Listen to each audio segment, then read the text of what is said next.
மத்திய அமைச்சர் பியூஷ் கோயலை களத்தில் இறக்கிய பாஜக இதுவரை இல்லாத ஒரு வியூகத்தை அவங்க இந்த முறை எடுத்திருக்காங்க அப்படிங்கிறதும் இதில் பின்னணியாக இருக்கிறது. இது என்ன அப்படிங்கிறத பற்றி பார்க்க போகிறோம். தமிழக சட்டமன்ற தேர்தல் தொடங்க இன்னும் ஒரு 5-6 மாதங்கள் தான் இருக்குது அப்படின்னு நம்ம எடுத்துக்கலாம்.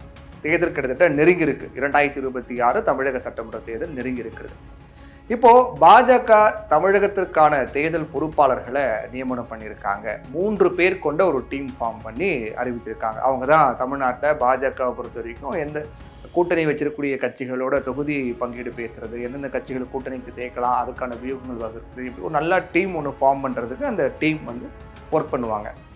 இதில் யார் இருக்காங்க இந்த 3 பேர் அப்படின்னா, மத்திய அமைச்சர் பியூஷ் கோயல் இதற்கு பொறுப்பாளராகவும், மத்திய இணை அமைச்சர்கள் அர்ஜுன் ராம் மேக்வால் மற்றும் முரளிதர் மோகல் ஆகியோர் தேர்தல் இணை பொறுப்பாளர்களாகவும் பாஜக தலைமை நியமித்திருக்காங்க. பாஜக தலைமை இந்த அறிவிப்பை வெளியிட்டிருக்கிறத நம்ம பார்க்குறோம். தமிழகத்திற்கு பியூஷ் கோயல் புதியவர் கிடையாது. நல்ல தமிழகத்திற்கு அறிமுகமான ஒரு அரசியல்வாதி தான். குறிப்பாக அதிமுகவுக்கு மிக நெருக்கமானதான். எடப்பாடி பழனிசாமியோட சுமூகமான உறவு கொண்டவர் தான் மத்திய அமைச்சர் பியூஷ் கோயல். ஏற்கனவே முரளிதர் ராவ் மற்றும் பொன் ராதாகிருஷ்ணனோட தேர்ந்து பியூஷ் கோயல் என்ன பண்ணார், தமிழகத்திற்கான பொறுப்பாளராக பணியாற்றியிருக்கார். அப்போ தமிழ்நாட்டில் இருக்கக்கூடிய அதிமுக உள்ளிட்ட அரசியல் கட்சிகளுக்கும் தமிழ்நாட்டில் தேர்தல் பணி ஆற்றுவதற்கும் பியூஷ் கோயல் புதியவர் கிடையாது. ஏற்கனவே அனுபவம் வாய்ந்தவர் தான். அந்த அடிப்படையில் பியூஷ் கோயல் நியமிக்கப்பட்டிருக்கிறார். அது மட்டும் கிடையாது, இப்போ ஏற்கனவே ஒரு பணியாற்றிருக்கா இல்லையா, அந்த அடிப்படையில் மீண்டும் பொறுப்பாளராக நியமிக்கப்படுறதுக்கு பல காரணங்கள் இருக்கு. இப்போ ஏற்கனவே அவர் ஒர்க் பண்ணியிருக்காரு. ஏற்கனவே அவர் பல அரசியல் கட்சிகளோட நல்ல சுமூக உறவில் இருக்காரு. எடப்பாடி பழனிசாமி நல்ல ஒரு நட்பில் இருக்கார் அப்படிங்கிற அடிப்படையில் மட்டும்தானான்னு பார்த்தா அது மட்டும் கிடையாது. அதுக்கு பின்னணியில் இன்னும் சில காரணங்கள், முக்கியமான காரணங்கள்லாம் இருக்கு. தமிழகத்தில் பாஜக வெற்றி பெறணும் அப்படின்னா 2 விடயங்கள், 2 மிக முக்கியமான கோணங்களில் பார்க்க வேண்டியிருக்கு. மிக முக்கியமான விஷயமாக பாஜகவுக்கு இருக்கு. முதல் என்ன, இது பாஜக மட்டும் கிடையாது, எந்த கட்சியாக இருந்தாலும் முதல்ல என்ன அப்படின்னா, ஒரு கட்சி வெற்றி பெறணும் அப்படின்னா அந்த கட்சியோட கூட்டணி கட்டமைப்புங்கிறது மிக வலுவாக இருக்கணும். கூட்டணிங்கிறது ரொம்ப வலுவாக இருக்கணும். அந்த அடிப்படையில் பார்க்கும்போது பாஜகவோட இப்போ கூட்டணி, அதிமுகவோட கூட்டணி பாஜகவோட கூட்டணி அதிமுக அப்படின்னு பிரதான தமிழ்நாட்டில் மிக முக்கிய கட்சியாக இருக்கக்கூடிய அதிமுக பாஜகவோட கூட்டணி வச்சிருக்காங்க. பாஜக அதிமுக கூட்டணி அப்படின்னு பார்க்கும்போது இந்த கூட்டணி ஒருங்கிணைக்கணும் அப்படிங்கிறதா மிக முக்கிய தேவையாக இருக்கு. இது ஒன்று. இன்னொரு அவங்களுக்கு இருக்கக்கூடிய பணி என்னன்னா, திமுகவை பலவீனப்படுத்துவது. தங்களுடைய கூட்டணியை வலுப்படுத்தக்கூடிய அதே சமயத்தில் ஆளும் கட்சியாக இருக்கக்கூடிய, பலம் வாய்ந்த கட்சியாக இருக்கக்கூடிய திமுகவை பலவீனப்படுத்த வேண்டும் அப்படிங்கிறது பாஜகவுடைய தேவையாக, அவங்களுடைய பணியாக இருக்கிறது. இதுல முதல் விஷயம் அப்படிங்கிறது கொஞ்சம் கூடுதல் கவனம். திமுக பலவீனப்படுத்தணும் அப்படிங்கிற ஒரு பணி வழக்கமாக எல்லா எதிர்கட்சிகளும் பண்ணக்கூடியதா. அதிமுக மட்டும் கிடையாது, சீமானும் அதான் பண்ணிட்டு இருக்காரு, தாவேக்கா அதான் பண்றாங்க. அது மாதிரி எல்லாரும் பண்ணக்கூடியதா. ஆனால் முதல் விஷயங்கிறது ரொம்ப ரொம்ப முக்கியம். அது என்ன விஷயம் அப்படின்னா, கூட்டணியை பலப்படுத்துவது அப்படின்னு அதில் கொஞ்சம் கூடுதல் கவனம் செலுத்த வேண்டி இருக்கின்றது அதிமுக பாஜக கூட்டணி பொறுத்த வரைக்கும்.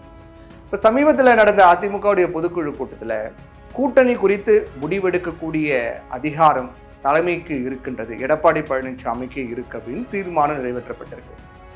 அதிமுக பொறுத்த வரைக்கும் கூட்டணி பற்றி யாரும் பேசக்கூடாது. கூட்டணி அப்படின்னா அதை முடிவெடுக்கக்கூடிய இறுதி அதிகாரம் அதிமுகவினுடைய பொதுச் செயலாளர் எடப்பாடி பழனிசாமி இருக்கு அப்படின்னு சொல்லி தீர்மானமும் நிறைவேற்றி இருக்காங்க. அதனால கூட்டணி வடிவத்தை எட்டுவதில் பிரச்சனைங்கிறது இன்னமும் இருக்கு அப்படின்னு தான் சொல்லணும். ஏன்னா 2024 நாடாளுமன்ற தேர்தலாக இருக்கட்டும், 2021 சட்டமன்ற தேர்தலாக இருக்கட்டும், ஒரு கூட்டணியாக அமைத்து அதிமுக போட்டியிட்டாங்க.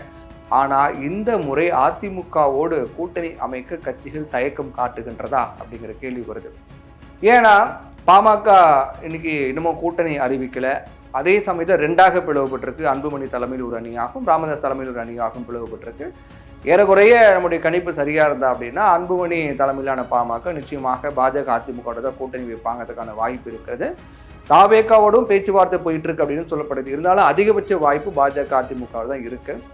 தேமுதிக என்ன செய்ய போறாங்கிறது மிகப்பெரிய கேள்விக்குறி தான். ஜனவரி மாதம் தான் அறிவிக்க போறாங்க அப்படின்னு சொல்லியிருக்காங்க. அப்போ தேமுதிக அவர்களும் பாமக அவர்களும் இந்த மாதிரி மிக முக்கியமான கட்சிகள்லாம் அதிமுக பாஜக கூட்டணியில இல்லை அப்படிங்கிறது மிகப்பெரிய ஒரு மைனஸாக தான் பார்க்கப்படுது.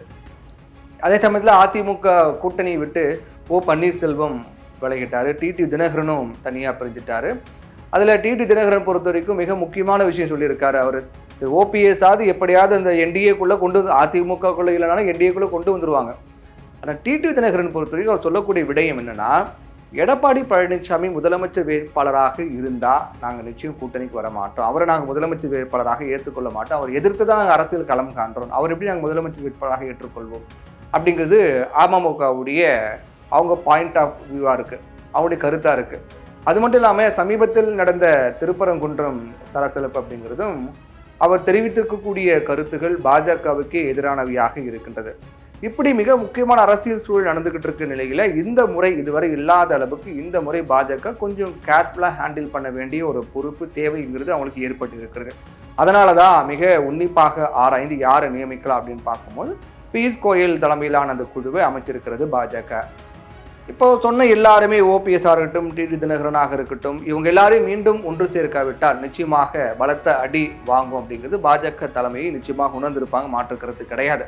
கட்சிக்குள்ள ஓபிஎஸ் தினகரன் இருந்தாலும் சேர்க்கணும் அப்படிங்கிற தேவை இருந்தாலும் கூட அதையும் தாண்டி கூட்டணி வரும்போது பாமக தேமுதிக சேர்க்க வேண்டிய ஒரு நிர்பந்தம் கட்டாயம் அதிமுக பாஜக ஏற்பட்டிருக்கிறது. அது இல்லைனா நிச்சயமாக ஒரு பெரிய பின்னடைவாக வருகிற 2026 சட்டமன்ற தேர்தல் அமையும் அப்படிங்கிறது அதிமுகவுக்கு தெரியும், பாஜகவுக்கு தெரியும். இதுக்காக ஏற்கனவே பாஜக தலைமை என்ன பண்ணாங்க, பைஜெயந்த் பாண்டாவை களத்தில் இறக்கியிருந்தாங்க. அவர் தான் பாஜக தமிழக தேர்தல் பொறுப்பாளராக இருந்தார். அது தொடர்பாக பல முடிவுகள் எடுக்கிறதுக்கு. ஆனால் அவரை நியமித்த பிறகும் கூட எந்த முன்னேற்றமும் பெருசாக ஏற்படலை. அவர் கொடுத்த அசைன்மெண்ட் என்ன, அதிமுகவுடைய கூட்டணி ரொம்ப கிரிப்பாக இருக்கணும், உறுதியாக இருக்கணும், மேற்கொண்டு பல கட்சிகள்லாம் சேர்க்கணும் அப்படின்னு. ஆனால் எந்த கட்சியும் இப்போ வரைக்கும் சேரலை அப்படிங்கிறது அதிமுக இன்னும் பிளவுபட்ட இருக்கிறத சசிகலா, தினகரன், ஓபிஎஸ் அவங்களாம் இருக்கிறது அப்படிதான் இருக்கு பிரிஞ்சு. அதனால பாஜக தலைமை பைஜெயந்த் பாண்டாவை கொண்டு வந்தது பெரிய அளவில் முன்னேற்றம் இல்லை அப்படிங்கிறதுனால அவர் பொறுப்பாளராக நியமிக்கப்பட்ட போது எடப்பாடி பழனிசாமி நேரில் போய் சந்தித்து பேசியிருந்தாரு. அதே போல ராமதாஸ் மருத்துவமனையில் அனுமதிக்கப்பட்டிருந்த போது அங்கே போய் சந்தித்து பேசினாரு. இருந்தாலும் கூட்டணி விஷயத்தை பொறுத்த வரைக்கும் அவர் ஒரு முழுமையான வடிவத்தை கொண்டு வரல. அந்த அடிப்படையில் தான் அப்போ அவர் வேலைக்காக மாட்டாரு அப்படின்னு முடிவு பண்ணி அதை ஆளை மாற்றணும் அப்படிங்கிற அடிப்படையில் பியூஷ் கோயல் களமிறக்கப்பட்டிருக்கிறார். இதுக்கு முன்னாடி அவர் பொறுத்த வரைக்கும் பியூஷ் கோயல் பொறுத்த வரைக்கும் கோவா உள்ளிட்ட பல மாநிலங்களில் தேர்தல் பொறுப்பாளராக பணியாற்றி இருக்கார். கூட்டணி உறுதி செய்வதில் ஒரு மிகப்பெரிய ஒரு கை தேர்ந்தவர் அப்படின்னும் சொல்லப்படுது. அந்த அடிப்படையில் தான் பியூஷ் கோயல் தமிழ்நாட்டுக்கும் களமிறக்கப்பட்டிருக்கிறார். மூன்று மிக முக்கியமான விஷயங்கள். ஒன்று, ஏற்கனவே இருக்கக்கூடிய பாஜக தமிழக பொறுப்பாளர் அப்படிங்கிறடைய செயல்பாடு முழு அளவில் திருப்தி அளிக்கலை, அதனால அவரை மாற்றணும்னு ஒரு தேவை வருது. அப்போ அந்த தேவை வரும்போது யாரை கொண்டு வரலான்னு பியூஷ் கோயல் தானுங்கிறது எப்படி முடிவு பண்றாங்க அப்படின்னா, பியூஷ் கோயல் பொறுத்த வரைக்கும் ஏற்கனவே தமிழ்நாட்டு அதிமுகவுடைய நெருக்கமாக இருக்கக்கூடியவர், நல்லா பேசக்கூடியவர், தமிழ்நாட்டில் பணியாற்றி இருக்காரு, தேர்தல் அசைன்மெண்டெல்லாம் கொடுக்கப்பட்டு அவர்களாம் பணியாற்றி இருக்காரு. ஒன்று. ரெண்டாவது, ஏற்கனவே அவர் பல மாநிலங்களில் இந்த மாதிரிலாம் விஷயங்கள்லாம் பண்ணியிருக்காரு. கோவா உள்ளிட்ட பல மாநிலங்களில் தேர்தல் பொறுப்பாளராக பணியாற்றிருக்காரு. கூட்டணி இறுதி செய்யறதுல பியூஷ் கோயல் பெயர் பெற்றவர் அப்படிங்கிறதால இந்த நியமனம் நடந்திருக்கிறது அப்படின்னு சொல்லப்படுது. கடந்த காலங்களில் தமிழ்நாட்டில் ஜெயலலிதாவுக்கு பிந்தைய அதிமுக பாஜக கூட்டணி ஒரு வடிவம் கொண்டு வரதுல முக்கியமானவராக பியூஷ் கோயல் இருந்திருக்காரு. அது மட்டும் இல்லாமல் அதிமுகவினுடைய முன்னாள் அமைச்சர்கள் தங்கமணி, வேலுமணி இவங்க கூடலாம் கடந்த காலங்களில் பல முறை மீட்டிங் போட்டு பேசியிருக்காரு பியூஷ் கோயல். இதையெல்லாம் அறிந்த பிறகுதான் பாஜக தலைமை பியூஷ் கோயலை களமிறக்கியிருக்காங்க. எம்ஜிஆருடைய நினைவு நாளான டிசம்பர் 24ஆம் தேதி முக்கிய முடிவை அறிவிக்க போவதாக ஓ பன்னீர்செல்வம் அறிவிச்சிருக்காரு, 23, 24 தேதிகளில். அதனால ஜனவரிக்குள்ள கூட்டணி இறுதி வடிவத்திற்கு கொண்டு வர பாஜக முயற்சிக்கிறாங்க. ஜனவரியை தாண்டணும் அப்படின்னா அதுக்கு பிறகு கூட்டணி உருவாக்கப்பட்டாலும் கூட அது ஒரு வலுவான கூட்டணியாங்கிறது ஒரு சந்தேகம் வரும். ஏன்னா கிட்டத்தட்ட மார்ச், ஏப்ரல் அந்த மாதிரி தேர்தல் இருக்கக்கூடிய சமயத்தில் கூட்டணிங்கிறது ஜனவரிக்குள்ளே, இப்போ இந்த மாத இறுதிக்குள்ளேயே தொடக்கத்திலேயே முடிச்சிடணும். ஜனவரி தாண்டிச்சு அப்படின்னா அது இன்னும் கிரிப்பான கூட்டணியே இருக்குமா அப்படிங்கிறதும் ஒரு கேள்விக்குறி வந்துடும். இன்னொரு பக்கம் திமுகவை எதிர்கொள்ளணும் அப்படின்னா முக்கிய தலைவர்கள் தேவை. பாஜக நோக்கம் அப்படிங்கிறது ஏற்கனவே நமக்கு தெரியும், காங்கிரஸ் இல்லாத இந்தியா உருவாக்கணும் அப்படிங்கிறத நோக்கமாக கொண்டு பாஜக செயல்பட்டு வராங்க. ஆனால் காங்கிரஸ் தலைமை வகிக்கக்கூடிய இந்தியா கூட்டணியில காங்கிரஸுக்கு முதுகெலும்பாக இருக்கக்கூடிய கட்சி திமுக தான். இப்போ ஆளுநருக்கு எதிரான வழக்கில் வெற்றி, இந்த ஓட் ஸ்டோரி அப்படின்னு சொல்லப்படக்கூடிய இந்த வாக்கு திருட்டு பிரச்சாரத்தை உயர்த்தி பிடிப்பது அப்படின்னு பாஜகவுக்கு திமுக ஒரு மிகுந்த சவால் கொடுக்குறாங்க அப்படிங்கிறதும் யதார்த்தமாக இருக்கிறது. அதனால தமிழ்நாட்டுக்குள்ள இருக்கிற நெருக்கடியை கொடுத்து திமுகவை முடக்க பாஜக தீவிரமாக முயற்சி பண்றாங்க. அந்த முயற்சியில் இன்னமும் அவங்க தொடர்ந்துகிட்டே தான் இருக்காங்க. ஆனால் இப்போ வரைக்கும் நிறைவேறலை. அதனால தேர்தல் பொறுப்பாளர்களாக மத்திய அமைச்சர் பியூஷ் கோயல் உள்ளிட்ட 3 பேர் கொண்ட குழுவை அமைத்திருக்கிறது பாஜக. அவனுடைய வியூகம் மிகப்பெரியதாக இருக்கிறது. அது எந்த அளவுக்கு சக்சஸா அமைய போகுது அப்படிங்கிறது நம்ம பொறுத்திருந்து தான் பார்க்கணும்.